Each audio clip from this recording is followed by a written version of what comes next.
دیکھیں جی، میری عرض تو یہ ہے، میں تو وہاں کھڑا ہو کے یا بیٹھ کے وہاں، کیونکہ میں جوائنٹ سیشن میں تھا ایز اے سینیٹر، میں نے وہاں گنتی تو نہیں کی کہ کتنے لوگ تھے، لیکن جو گنتی وہاں پہ ہوئی ہے میں تو اس پہ چلوں گا. اور لیکن میں جو خاص بات آپ کو یہ عرض کر دوں، صبح کے وقت نیشنل اسمبلی کا سیشن ہوا ہے، سینٹ کا بھی صبح ہوا ہے.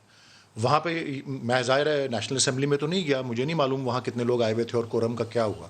یہ مجھے ضرور معلوم ہے، اتفاق کی بات ہے، کیونکہ انہوں نے ابھی گنتی کی بات کی ہی ہے کہ 2:30 بجے دوپہر کو پرائم منسٹر نے پارلیمنٹری پارٹی کی میٹنگ کال کی ہوئی تھی، یعنی کہ all M N A's and senators. تو ابھی پرائم منسٹر 3 بجے کے قریب پہنچے تو 2:30 بجے سے لوگ آنا شروع کر رہے تھے، اور شفقت محمود صاحب میرے ساتھ بیٹھے ہوئے تھے.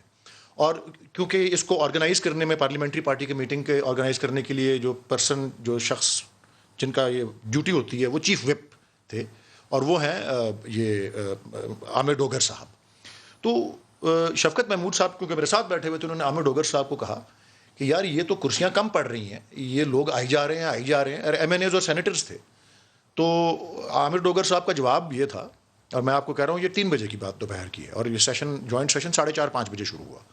ان کا جواب سے تھا پنجابی میں، انہوں نے کہا سر جی 200 کرسیاں تو میں ارینج کرائی ہیں انہیں تھے تے چند لوگوں کو کھڑا رہنا پائے گا.